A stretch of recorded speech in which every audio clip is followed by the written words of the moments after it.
beri nama pedang ini Naga Puspa. Selamatkan dia. Jangan sampai jatuh ke tangan pendekar berwatak jahat.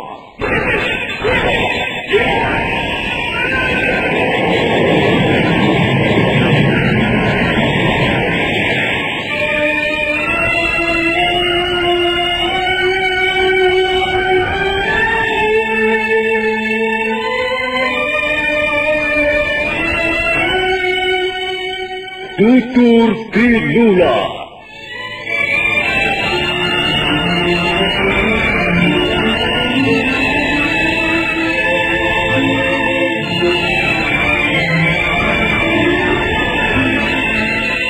Sebuah sandiwara radio serial, produksi Sanggar Cerita dan Teater Sanggar Prativi. Sebuah kisah dengan latar belakang sejarah runtuhnya Singasari dan berdirinya Kerajaan Majapahit.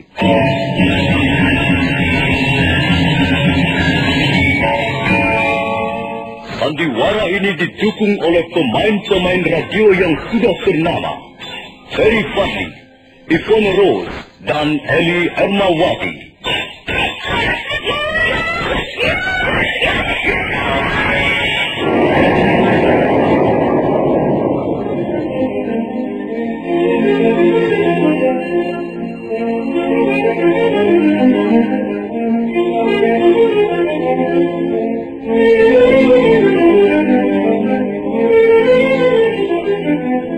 Cerita ini ditulis dan diolah oleh S. Tijab, hiasan musik dan sutradara J. Ispriyonoka. Kali ini mengetengahkan episode ke-9 dengan judul Badai Mengamuk di Atas Kediri.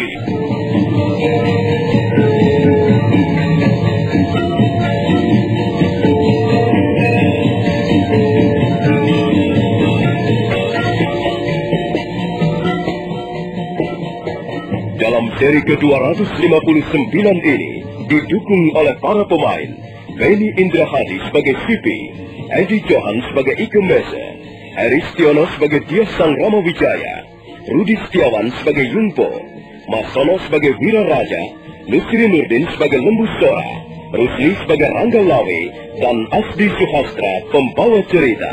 Selamat menikmati.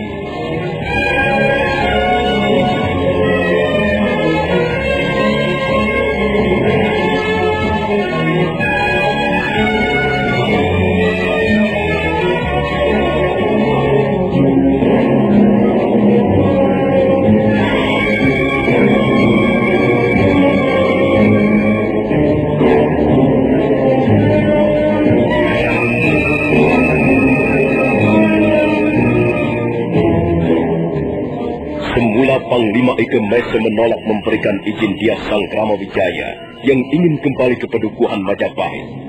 Tapi setelah mendengarkan penjelasan dan alasan Diah Sang Ramawijaya, pimpinan pasukan Tartar itu akhirnya mengerti. Diah Sang Ramawijaya lalu menemui Lembu Sora dan Rangga Lawe untuk diajak serta mempersiapkan perbekalan di jalan. Menjelang sore hari, Diah Sang Ramawijaya berikut prajurit-prajurit Majapahit segera berangkat meninggalkan Istana Kediri.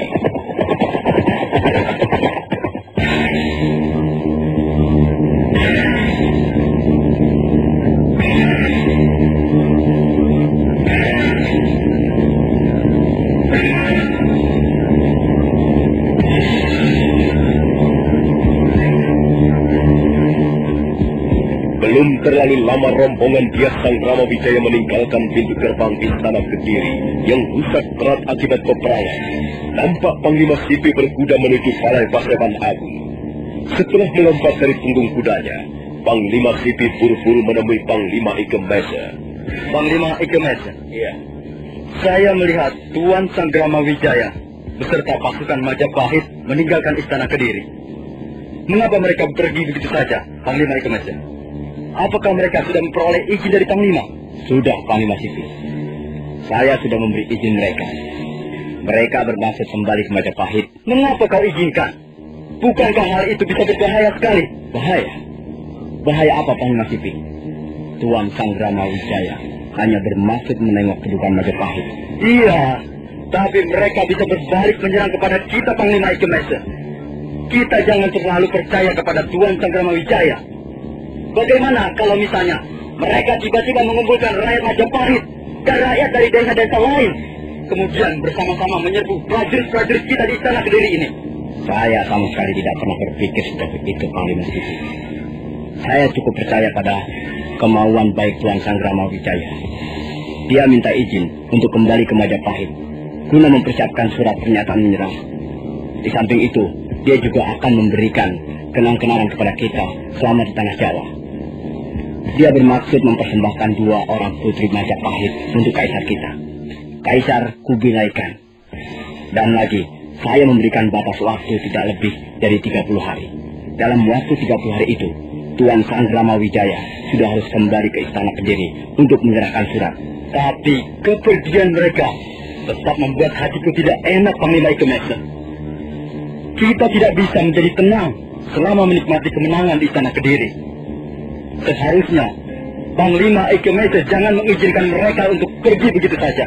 Sudahlah, Panglima Siping.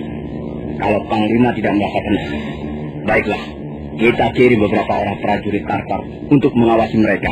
Nah, begitu lebih baik, Panglima Ike Mese. Dengan diawasi prajurit-prajurit Tartar, saya kira mereka tidak bisa terlalu bebas melakukan sesuatu apapun juga. Kalau begitu, biarlah urusan ini kita serahkan saja kepada perwira Yungpo. Kita mempunyai tugas-tugas lain yang lebih penting, Panglima Siping. Kita harus menghitung dan memilih harta kekayaan Istana Kediri untuk kita bawa kepada Kaisar Kubilai Khan sebagai oleh-oleh dari tanah Jawa. Kaisar pasti akan gembira dan bangga sekali mendengar kemenangan kita ini, Panglima Siping. Panglima Ike Mese. Iya. Apakah cukup banyak harta yang akan kita bawa ke negeri Mongolia? Iya. Barangkali kita membutuhkan sebuah kapal khusus untuk mengangkut barang-barang itu. Ada berpuluh-puluh macam ragamnya. Guci-guci dari Kuningan, tembaga yang berlapis emas, jumlahnya cukup banyak. Juga perhiasan-perhiasan dari berlian dan permata-permata yang cukup mahal harganya. Semuanya merupakan kerajinan yang sangat tinggi nilainya. Dengan membawa barang-barang ini untuk oleh-oleh, saya kira Kaisar Kubilai Khan tidak begitu kecewa karena kegagalan kita menghukum Prabu serta negara. Baiklah, Panglima Ike Mese. Saya akan segera menghubungi perwira Yungpo. Hati saya masih tidak senang sebelum mengirim prajurit-prajurit Tartar untuk mengawasi Tuan Sanggrama Wijaya.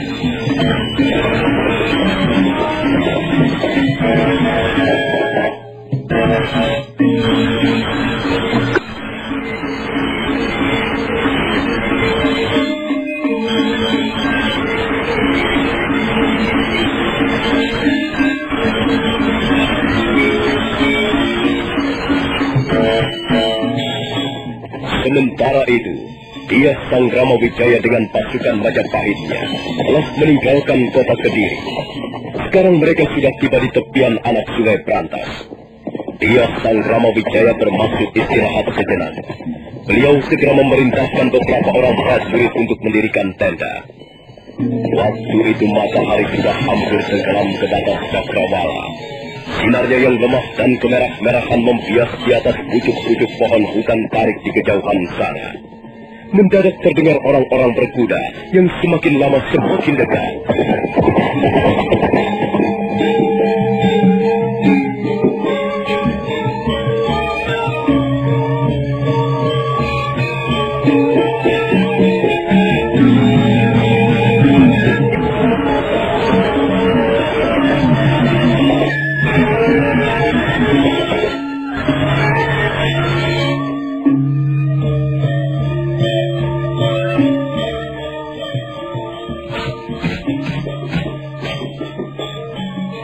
Kalau tidak salah, Tuan adalah perwira Yungpo.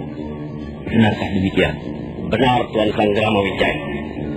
Saya adalah perwira Yungpo. Saya datang untuk menyampaikan sepucuk surat dari Panglima Ike Mese. Terima kasih, perwira Yungpo. Mana suratnya? Perwira Yungpo merogoh lipatan pakaiannya kemudian mengeluarkan sekucuk surat yang diikat dengan pita berwarna merah. Dia Sanggrama Wijaya segera membuka sampul surat. Tuan Sanggrama Wijaya, maafkan karena saya tidak bisa mengantarkan keberangkatan Tuan menuju Pedukuhan Majapahit. Bukannya saya tidak menaruh perhatian kepada Tuan dan prajurit-prajurit Majapahit yang lain.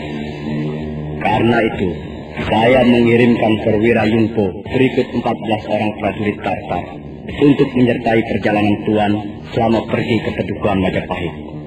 Nah, terimalah mereka sebagaimana sahabat-sahabat Tuan yang lain. Ike Mese, Panglima Tartar. Baiklah, perwira Yungpo. Aku sudah membaca isi surat dari Panglima Ike Mese. Terima kasih. Tapi saat ini kami sedang istirahat. Barangkali kami akan bermalam di sini. Besok pagi baru kami akan meneruskan perjalanan ke Pedukuhan Majapahit. Terserah Tuan Sanggrama Wijaya. Saya hanya mengemban tugas dari junjungan kami. Selanjutnya saya ditugaskan untuk menyertai perjalanan Tuan sampai Tuan kembali ke Istana Kediri. Baiklah. Kalau begitu silakan Tuan dan prajurit-prajurit yang lain istirahat. Silakan memilih sendiri tenda sebelah mana yang ingin Tuan pergunakan untuk istirahat malam ini. Terima kasih Tuan Sanggrama Wijaya. Terima kasih atas sambutan Tuan yang hangat dan bersahabat ini.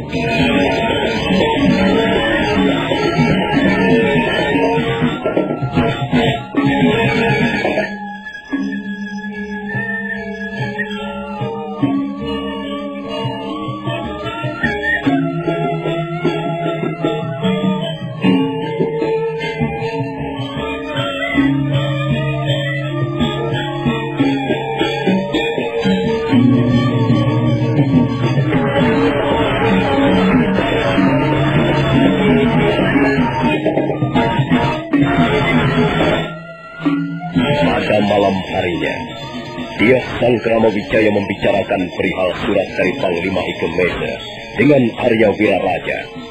Mereka berbicara di tenda perkemahan dia Sanggrama Wijaya yang terletak di tengah-tengah tenda-tenda yang lain. Jelas surat itu mengandung kecurigaan, Gusti. Rupanya Panglima Ike Mese sudah mencium gelagat yang kurang baik. Kemudian mengirimkan perwira Yungpo untuk mengawasi kita semua, Gusti. Hamba juga mendapat kesan seperti itu, Gusti. Mereka pasti mencurigai kita. Karena itu, sebaiknya kita segera bertindak, Gusti. Iya. Lalu bagaimana pendapat Tuan Wiraraja? Benar apa yang dikatakan Adi Lembu Suro, Gusti. Kita memang harus segera bertindak. Perwira Yungpo berikut 14 orang prajurit Tartar harus segera dibungkam untuk selama-lamanya. Apakah hal itu tidak menyalahi aturan permainan Tuan Wiraraja? Soalnya kita sudah dipojokkan, Gusti. Mereka yang lebih dulu menyalahi aturan permainan. Mereka telah merebut kemenangan kita atas pertempuran melawan bala tentara Kediri. Bahkan sekarang mereka merampok harta kekayaan Istana Kediri untuk diri mereka sendiri, Gusti. Benar, Gusti Sanggrama Wijaya. Hamba juga tidak rela melihat Gusti dipandang rendah oleh panglima-panglima tentara asing. Kita habisi saja mereka semua malam ini, Gusti. Hamba merasa sakit hati karena prajurit-prajurit Majapahit dianggap seperti pupuk bawang saja. Kalau begitu, baiklah. Kita memang tidak mempunyai pilihan yang lain kecuali membereskan mereka malam ini juga. Tetapi kita harus mencari akal supaya tindakan kita tidak terlalu menyolok. Maaf, Gusti. Barangkali hamba mempunyai siasat yang cukup jitu. Hamba kira Adi Lembu Suro, Ronggolawe, dan Kebu Anabrang dapat membereskan mereka tanpa harus menimbulkan kecurigaan yang lebih besar, Gusti. Bagaimana siasatmu itu, Kakang Wiraraja? Coba jelaskan. Kau, Ronggolawe, dan Kebu Anabrang menyamar sebagai perampok-perampok hutan. Kalian bertiga jangan mengaku sebagai orang-orang Majapahit. Kalian datang ke tenda perkemahan ini untuk merampok. Dan yang menjadi sasaran kalian adalah tenda yang dihuni oleh prajurit-prajurit Tartar itu. Saya kira siasat ini cukup sederhana, bukan? Iya, Kakang. Saya tahu apa yang kau maksudkan. Maaf, Gusti. Iya, hamba kira siasat itu cukup jitu untuk kita laksanakan. Kalau begitu, hal itu kuserahkan padamu, Paman Lembu Sora. Kalau misalnya kalian membutuhkan tenaga prajurit-prajurit Majapahit, katakan saja. Hamba rasa tidak perlu, Gusti. Untuk membereskan mereka, cukup kami bertiga saja.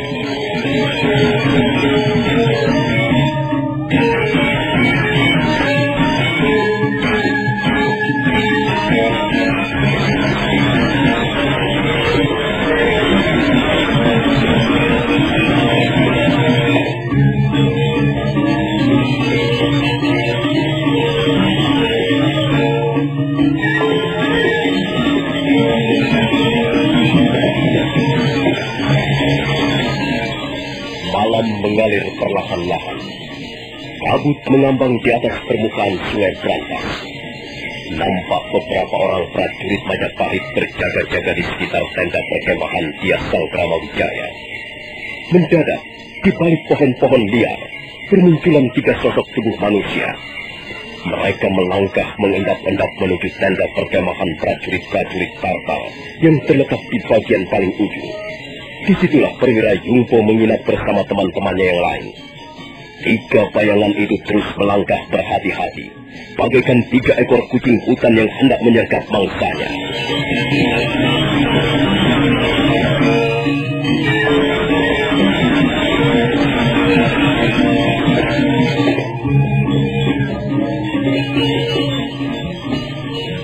Tiga sosok bayangan itu yang tidak lain adalah Lembu Sora, Rangga Lawe dan Kebo Anabang menghentikan langkah-langkahnya di dekat tenda perkemahan prajurit-prajurit Tartar.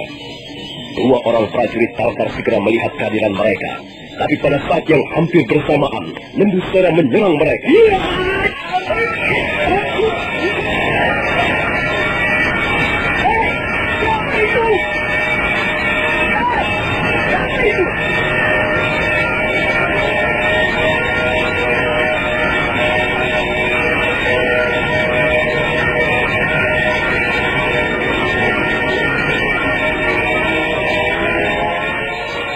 Kurang ajar! Siapa kalian? Mengapa kalian membunuh orang-orang kami?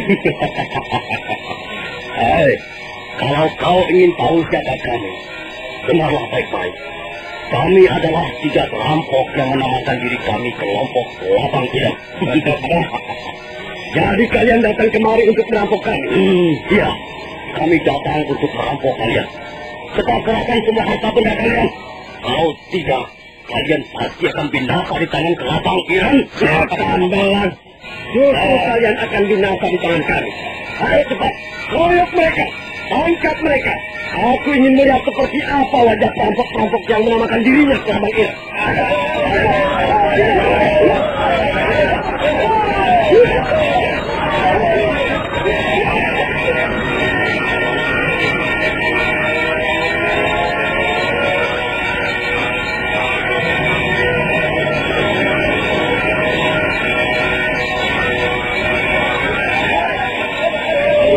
Yungpo dan 14 orang prajurit Tartar segera maju menyerang. Lembu Sora berkelit ria. Pedangnya yang besar dan panjang terselebat tulisan. Sementara Rangga Lawe melayani serangan-serangan dengan tangan kosong.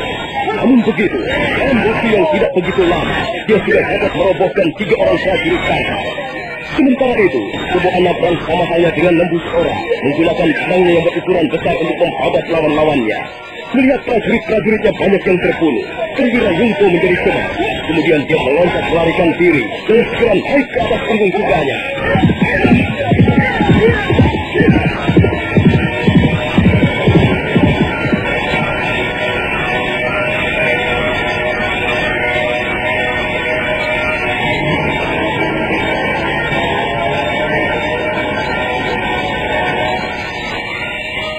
Perwira Yungpo berhasil melarikan diri, Lawe. Bagaimana yang lain-lainnya, Paman Lembu Sora? Yang lainnya semuanya sudah berbunuh. Tak ada yang tersisa. Semuanya berjumlah 14 orang. Oh begitu.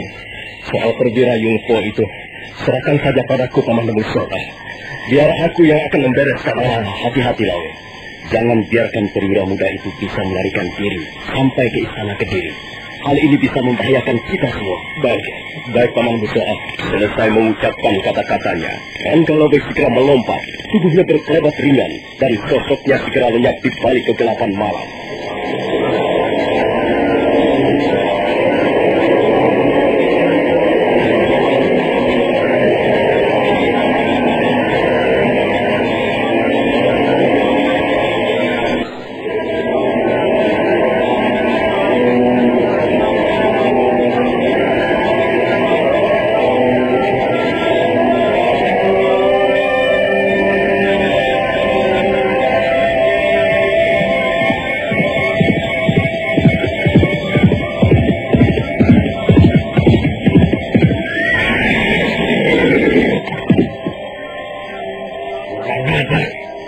Seorang perampok itu benar-benar mencurigakan. Dan lagi mengapa prajurit Majapahit tidak menolong kami? Siapa sebenarnya tiga orang perampok berat itu? Jangan-jangan mereka juga orang Majapahit yang bermaksud memukul kami. Aku harus segera melaporkan hal ini pada Panglima Ikemesu. Tuan Sanggrama Wijaya itu memang patut untuk dicurigai.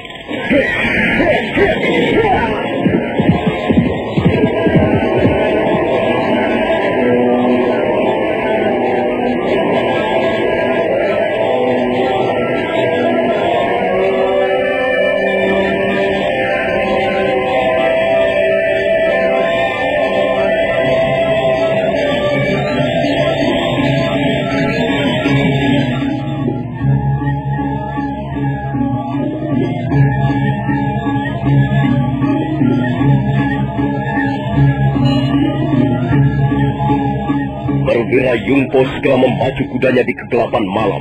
Beberapa kali dia terpaksa tersesat jalan. Dia memang belum memahami betul daerah di sekitar hutan Tai.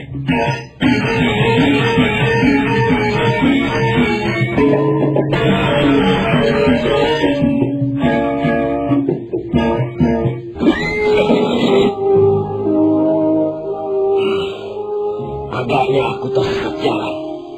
Wah, bagaimana ya? Aku harus segera tiba di Kediri untuk melaporkan kecurigaanku kepada Panglima Ikemesu. Tapi sudah beberapa kali aku tersesat jalan. Jalan-jalan di sini memang sukar sekali dikenali. Banyak pohon-pohon besar yang membingungkan. Apalagi malam-malam seperti ini. Baiklah, sebaiknya aku kembali saja. Agaknya jalan ini merupakan jalan buntu yang tidak biasa dilewati orang. Perwira Yungpo segera memutar kudanya. Tapi mendadak perwira muda itu terkejut setengah mati begitu melihat tubuh seorang laki-laki tegap telah berdiri di hadapannya. Wajah laki-laki itu menggunakan cadar hitam.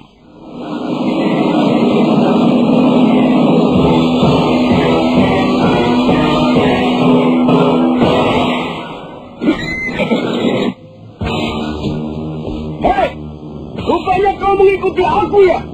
Kau terlalu berani, Yungpo. Kau seorang perwira muda yang terlalu berani, tapi kurang perhitungan. Kau tahu namaku? Siapa kau ini sebenarnya? Aku memang tahu namamu, Yungpo. Tapi kau tidak perlu tahu siapa aku. Kau hanya boleh tahu bahwa aku adalah salah satu di antara pendekar perampok Kelabang Ireng. Aku tidak percaya. Kau pasti orang Majapahit, orang suruhan Sanggrama Wijaya. Kalian bermaksud mengelabui aku. Kalian pasti mempunyai siasat yang licik. Kalian sengaja hendak menyingkirkan kami, karena kalian bermaksud merencanakan sesuatu yang buruk terhadap bala tentara Tarsar. Aku tidak mempunyai hubungan apa-apa dengan orang yang bernama Sanggrama Wijaya. Aku adalah seorang perampok. Bohong. Kau pasti kaki tangan Sanggrama Wijaya. Oh, orang-orang Majapahit tidak bisa dipercaya, tidak bisa dipegang janjinya. Mereka bermaksud meliciki kami, bala tentara Tarsar. Hei, dengar. Apa yang telah kalian rencanakan tidak mungkin terlaksana.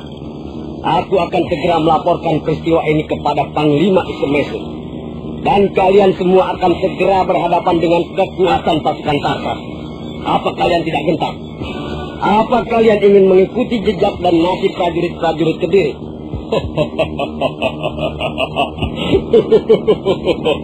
Oh, kami tidak takut menghadapi pasukan Tartar. Kami bukan seperti prajurit-prajurit Kediri. Oh, jadi benar kau salah seorang prajurit Majapahit? Oh, aku prajurit Majapahit atau bukan? Apa urusan kau? Hah? Sekarang juga kau pasti akan binasa di tanganku. Kau tidak bakalan sampai di istana Kediri untuk melaporkan pada atasanmu. Nah, bersiaplah Yungpo, sebab kau tidak akan pernah kembali ke negeri leluhurmu.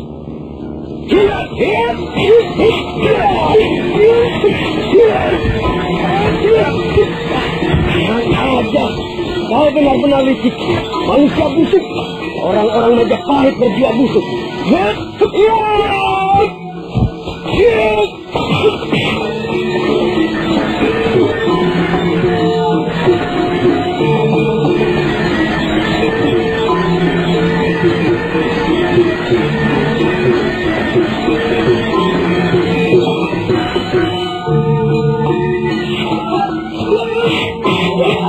Perwira Yungpo segera menghunus pedangnya. Selanjutnya dia menyerang laki-laki tegap perkasa yang tidak lain adalah Rangga Lawe. Pertempuran sulit segera terjadi.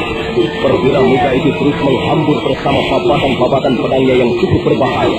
Tapi Rangga Lawe hanya melayaninya dengan tangan kosong. Perwira muda itu memang gagah berani, tapi kemampuannya masih jauh dibandingkan dengan lawannya.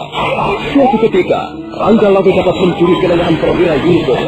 Dekat kilat tangannya menyambar pundak perwira muda itu dan memutirnya ke belakang. Terdengar gemertak bunyi tulang patah. Perwira Yungpo menyerang kesakitan. Rangga Lawe segera menyudahi pertarungan dengan sebuah tendangan di ulu hati lawannya.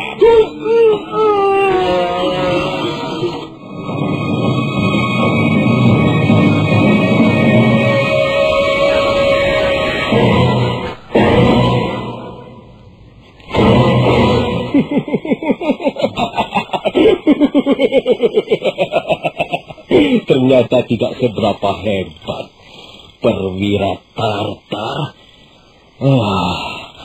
Namun begitu mereka sudah berani berbuat sombong.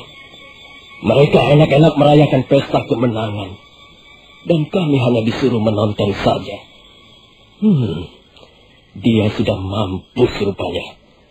Tapi aku tidak boleh membiarkan mayatnya tergeletak di sini. Sebaiknya aku seret saja dan kubuang ke Sungai Berantas.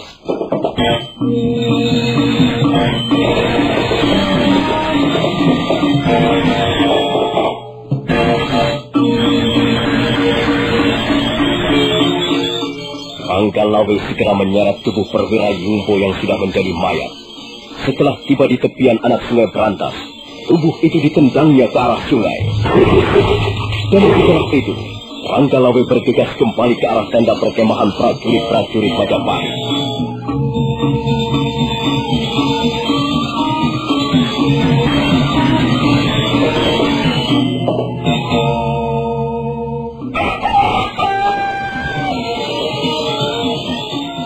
Cahaya matahari mulai meredah di ufuk timur. Nampak prajurit-prajurit Majapahit membenahi tenda-tenda perkemahan bekas tidurnya semalam. Tias Sangkrama Wijaya, Arya Wiraraja, Lembu Sora, dan yang lain lagi nampak sedang berbincang-bincang di luar tenda. Lembu Sora kelihatan lega begitu melihat munculnya Rangga Lawe. Bagaimana, Rangga Lawe? Beres sama Lembu Sora. Perwira Yungpo itu sudah binasa di tanganku. Mayatnya aku lemparkan ke Sungai Berantas sana. Kalau begitu, tidak ada yang perlu dicemaskan lagi. Semua prajurit-prajurit Tartar sudah dapat dibungkam mulutnya. Tapi sebaiknya kita harus menghilangkan bekas-bekas pembunuhan ini. Mayat-mayat mereka sudah dikuburkan dengan rapi, Gusti. Bahkan kuda-kuda mereka pun sudah dilucuti. Segala ciri-ciri yang menunjukkan keprajuritan Tartar sudah dibuang atau ditanam di dalam tanah. Saya kira sudah tidak ada bekasnya lagi, Gusti. Kalau begitu sebaiknya sekarang juga kita meneruskan perjalanan ke Majapahit. Lembu Sora, Rangga Lawe, Kebo Anabrang, serta yang lain-lain segera memerintahkan agar prajurit-prajurit Majapahit mempersiapkan diri untuk meneruskan perjalanan. Sebentar kemudian, mereka pun sudah di tengah perjalanan menuju padukuhan Majapahit.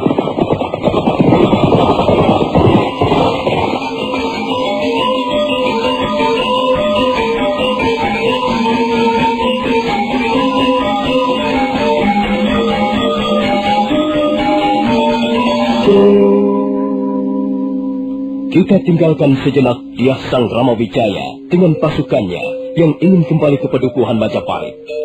Sekarang marilah kita ikuti perjalanan Sakawuni yang tengah membawa ayahnya menuju Bukit Panampihan. Mereka terus berkuda ke arah timur. Menjelang sore hari, mereka tiba di kaki Gunung Kelut, tak jauh dari Candi Palah Panataran. Bagaimana keadaanmu, Ayah? Sudahlah, Wuni. Kau tidak perlu mencemaskan ayahmu. Kulihat, kau sendiri sudah sangat lelah. Perjalanan kita masih cukup jauh, Ayah. Kalau misalnya ayah banyak kapuk ingin istirahat, kita tidak perlu meneruskan perjalanan malam ini. Kita bisa istirahat di Candi Palah Panataran. Ayah? Ayah? Apa yang sedang Ayah lamunkan? Apa yang sedang Ayah pikirkan? Ayah? Sakawuni, aku sudah merasa cukup tua. Semenjak masih muda dulu, ayahmu ini selalu terlibat di dalam berbagai pertempuran besar. Sekarang aku merasakan tubuhku sudah semakin lemah. Hal itu karena kau sedang terluka, ya. Kalau Ayah nanti sudah sembuh kembali, Ayah pasti akan merasa kuat. Tapi sepertinya aku sudah cukup berjuang. Aku merasa sudah puas karena dapat mengikuti perjuangan dan cita-cita yang besar Gusti Sanggrama Wijaya. Suatu ketika, Majapahit pasti akan berdiri dengan megah. Sebuah masyarakat baru akan segera terbentuk. Masyarakat yang lebih sehat, lebih manusiawi, dan lebih adil. Kita semua percaya pada kebijaksanaan Gusti Sanggrama Wijaya. Benar, Ayah punya kapuk. Kebijaksanaan dan kearifan Gusti Sanggrama Wijaya memang seharusnya kita jadikan pedoman untuk menempuh kehidupan bermasyarakat. Segala tingkah lakunya dan keputusan-keputusan beliau selalu mencerminkan keadilan dan kearifan yang besar. Alangkah bahagianya kalau misalnya aku dapat ikut menikmati kejayaan negeri yang bernama Majapahit. Pasti, Ayah. Itu sudah pasti. Ayah sudah cukup berjuang membangun Padukuhan Majapahit. Semenjak Majapahit masih merupakan hutan belantara. Bahkan Ayah ikut mendampingi Gusti Sanggrama Wijaya selama menjadi pelarian sampai ke Kadipaten Sumenep. Andil Ayah cukup besar di sini. Pengorbanan Ayah cukup besar. Ayah sudah memberikan segala-galanya untuk Majapahit. Sudah pasti Ayah harus ikut menikmati hasil perjuangan itu. Sakawuni, apakah kesempatan itu kira-kira masih ada, anakku? Kenapa tidak, Ayah? Ayah akan segera sembuh. Dan setelah sembuh nanti, kita semua akan segera kembali ke Majapahit untuk bergabung bersama Gusti Sanggrama Wijaya. Majapahit adalah milik kita bersama. Majapahit menjadi harapan kita bersama. Harapan seluruh rakyat yang mendambakan keadilan serta kebenaran muncul di permukaan bumi ini. Sang Hyang Widi, masihkah kau beri aku kesempatan untuk melihat negeri yang bernama Majapahit? Ayah? Ayah? Ayah? Dia pingsan lagi, Bu. Luka-lukanya memang cukup berat.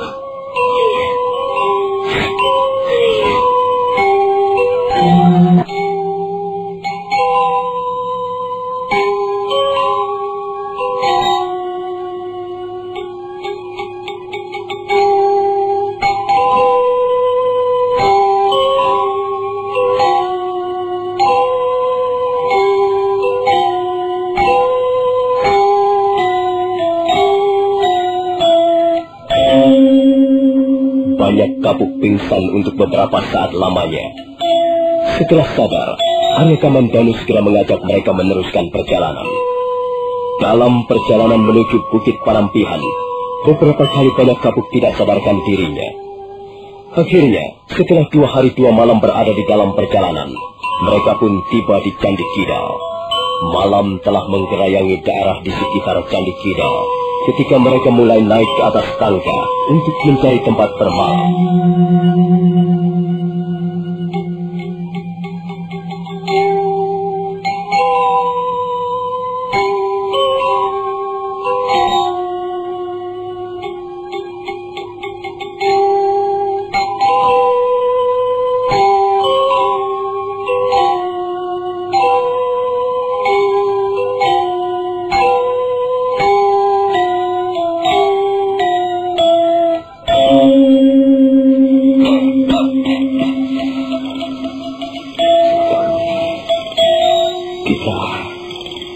Kita sekarang berada di mana, Sakawuni?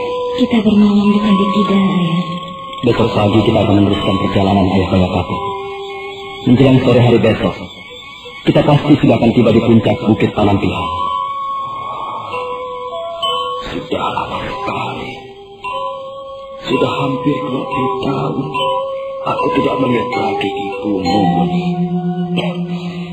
Apakah dia sekarang masih cantik? Oh, ibu masih tetap cantik, Ayah. Ibu masih cantik seperti dulu. Tanyakan saja pada Kamandanu kalau Ayah tidak percaya. Sakawuni mirip sekali dengan ibunya Ayah Bayakapu. Seperti pinang dibelah dua. Seperti jambe sinikah. Aku malu sekali, Muni. Sebenarnya aku tidak mempunyai keberanian untuk menemui ibunya. Ayah tidak usah memikirkan yang bukan-bukan. Biarlah nanti aku yang akan mengatakan pada ibu. Dan pasti ibu mau menolong Ayah. Aku menyesal sekali. Semua ini karena kesalahanku. Aku adalah seorang laki-laki yang tidak bertanggung jawab. Aku telah memperlatarkan hidup seorang gadis. Dan akibatnya, dia menderita, terlunta-lunta, dan merana sepanjang hidupnya. Bukan hanya itu, kau pun ikut menderita karena perbuatan ayahmu ini. Oh, sudahlah, Ayah. Ayah tidak usah menyesali apa yang sudah terjadi. Saya sudah memaafkannya kok. Dan saya kira ibu juga akan memaafkan Ayah. Alangkah bahagianya kalau kita bertiga nanti bisa hidup bersama-sama, Ayah. Aku pun berharap demikian, Wuni. Kalau misalnya aku masih bisa disembuhkan nanti, aku bermaksud memboyong ibumu ke Majapahit. Ibu pasti mau, Ayah. Ibu pasti mau mengikuti Ayah ke Majapahit. Dan nanti kita bertiga akan tinggal di Majapahit. Loh, Iya. apakah ibumu pernah menanyakan perihal diriku? Pernah, Ayah, pernah. Ibu pernah menanyakan perihal Ayah. Kau jangan berdusta padaku, ayahmu. Aku yakin ibumu tidak pernah menanyakan perihal ayahmu. Bukankah demikian? Sudahlah, Ayah. Lebih baik Ayah istirahat malam ini. Besok kita meneruskan perjalanan. Ayah harus banyak istirahat. Baiklah, No. Ayah akan istirahat. Kau pun harus istirahat. Kau juga, Kamandanu. Istirahatlah. Mudah-mudahan Sang Hyang Widi memberkati kita semua.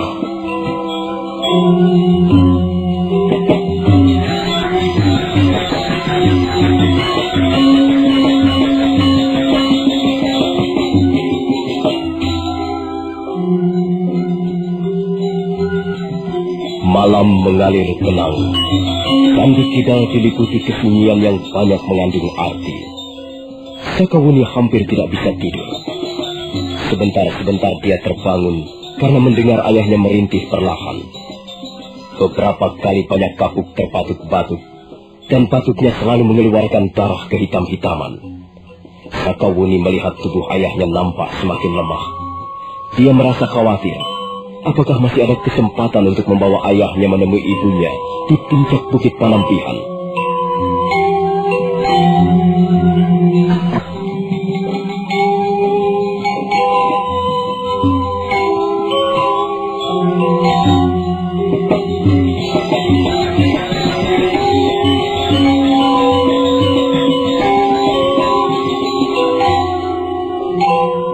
Nah, saudara pendengar, bagaimanakah kisah selanjutnya?